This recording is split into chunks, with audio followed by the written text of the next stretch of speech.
Assalamualaikum dan salam sejahtera. Nama saya Atika.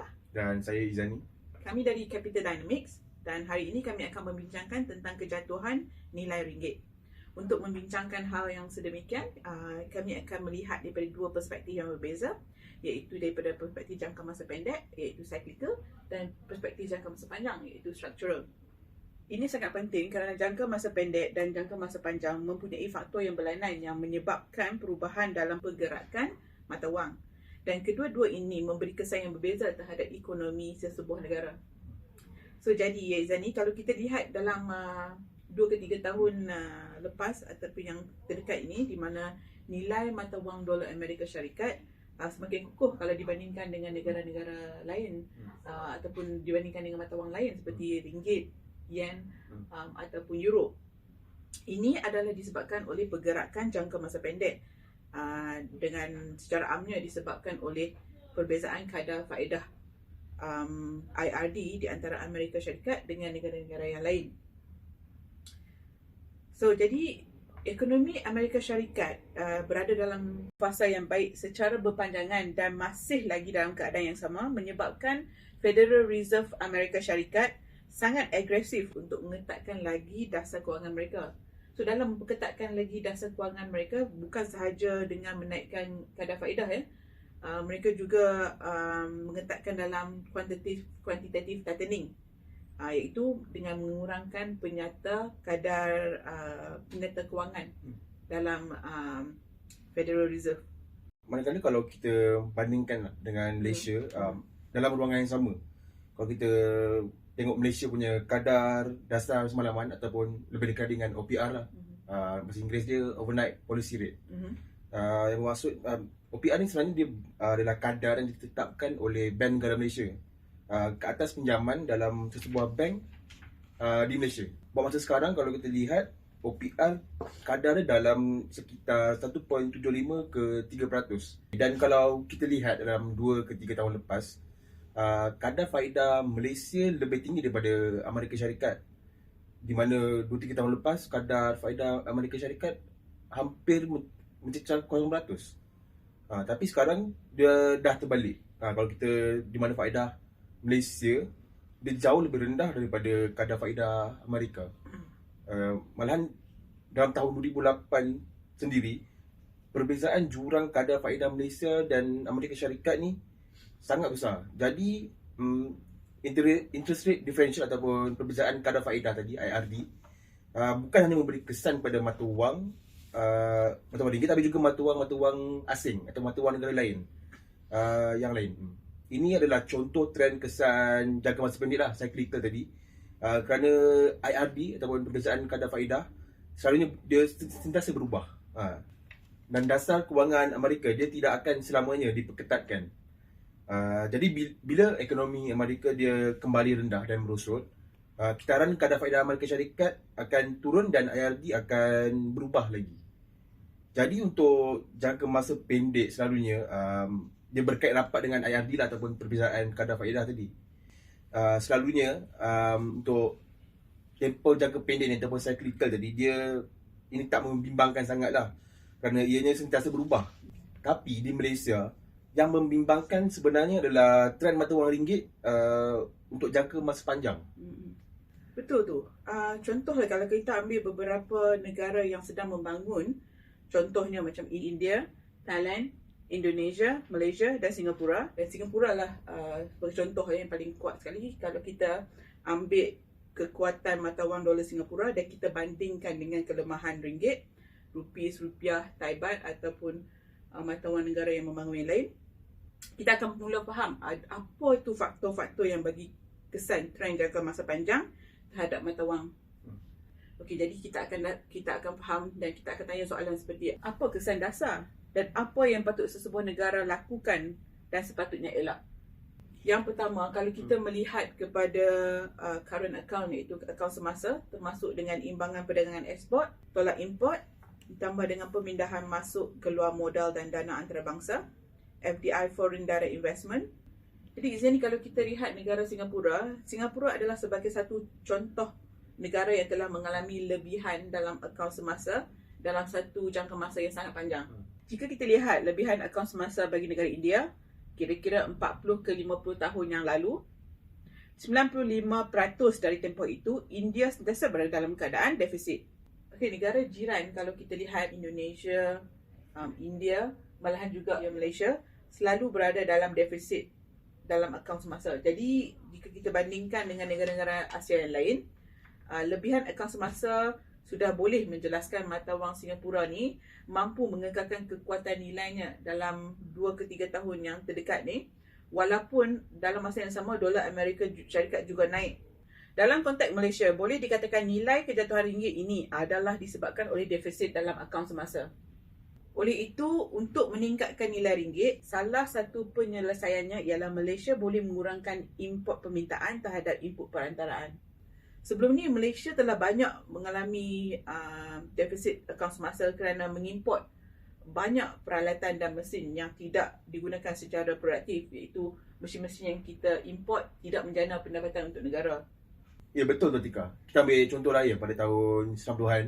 Ketika itu ekonomi negara Malaysia dia sedang berkembang dengan begitu pesat lah, sangat pesat. Ini kita boleh lihat apabila sebuah syarikat penerbangan iaitu Malaysia Airlines, mereka telah membeli banyak pesawat-pesawat baru. Tapi kemudiannya pesawat-pesawat tersebut tidak digunakan secara yang dijangka lah oleh mereka, iaitu untuk menjana pendapatan yang produktif. Hal ini menyebabkan defisit yang tinggi dalam akaun semasa dan paling teruk di Asia Tenggara ketika itu.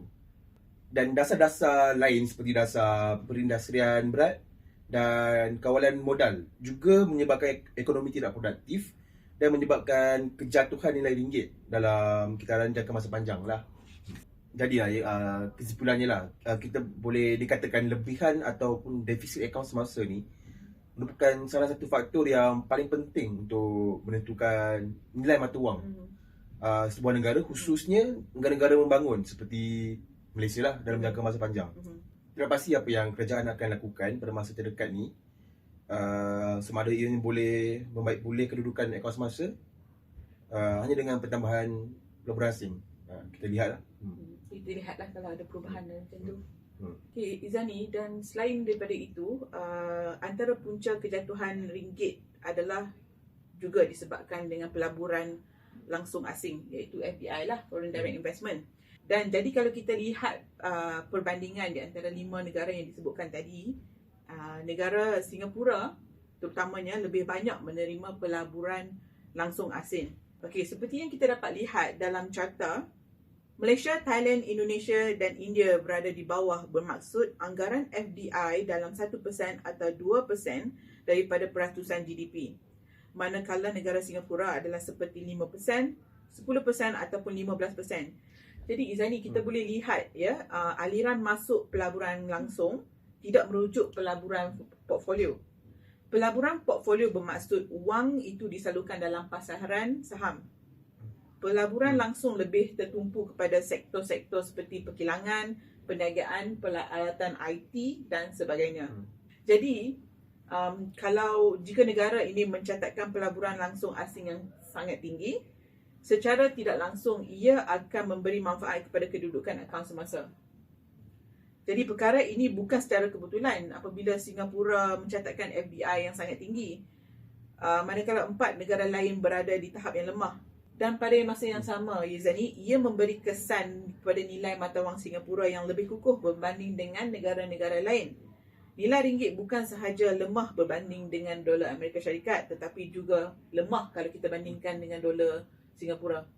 Tadi itu daripada perspektif FDI lah, tapi juga antara faktor lain yang mempengaruhi hala tuju jangka panjang nilai mata wang ni bagi negara-negara membangun adalah juga bajet defisit. Sekali lagi, Singapura dia merekodkan belanjawan lebihan yang konsisten. Contohnya pada tahun 2020, 2021, apabila wabak pandemik melanda setiap negara, Singapura pada masa yang sama mengalami kemerosotan dalam 2 tahun itu. Selain daripada itu, bajet Singapura sentiasa dalam lebihan, manakala bajet Malaysia dia sentiasa dalam keadaan defisit. Hanya untuk 1 ke 2 tahun itu, Malaysia berada dalam keadaan lebihan bajet. Tapi sangat jarang lah ekonomi berlaku. Tetapi kebanyakan masa apabila defisit seperti dalam 80-an dan tempoh lain, defisit belanjawan Malaysia dia berada dalam tahap yang sangat teruk.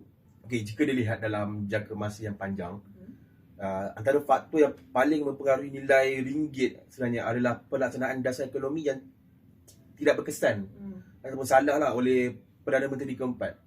Defisit belanjawan yang berlaku terutamanya ketika tahun 80-an.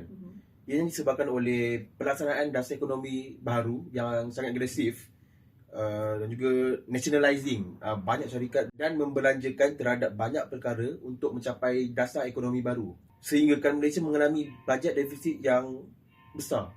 Jadi, jika bajet defisit dan kita ditambahkan pula dengan defisit akaun semasa, perkara ini adalah sangat bahaya.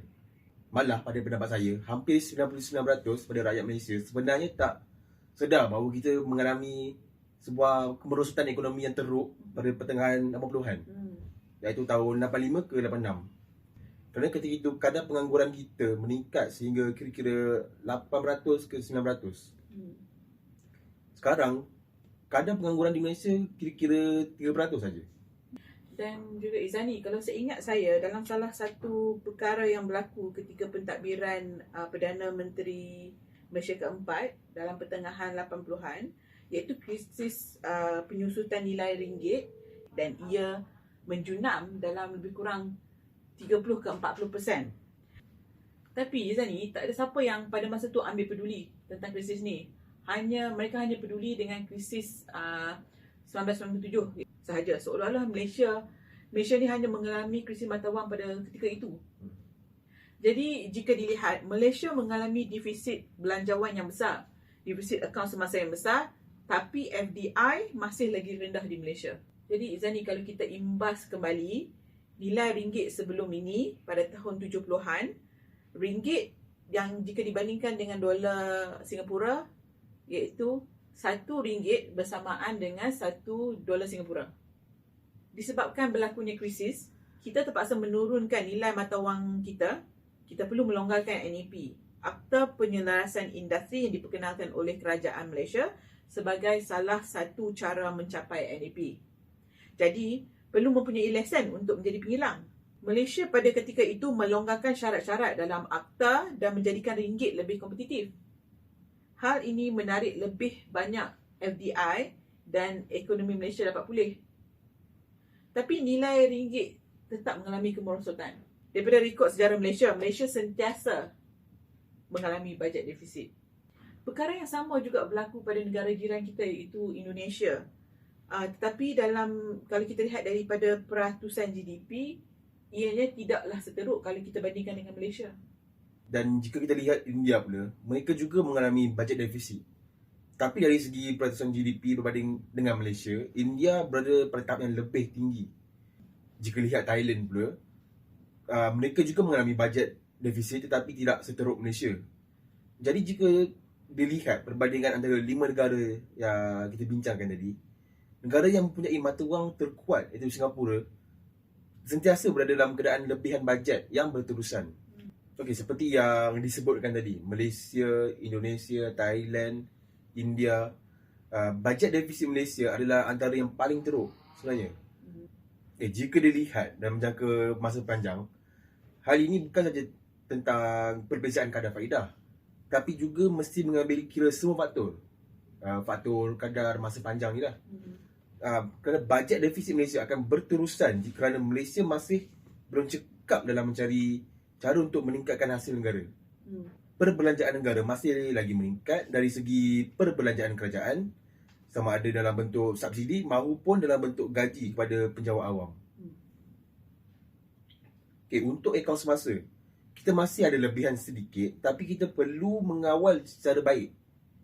Saya rasa kita juga perlu memastikan Malaysia kekal lebih menarik, lebih kompetitif dalam menarik FDI. Cakap tentang FDI ni, FDI dia terbagi kepada banyak jenis sebenarnya.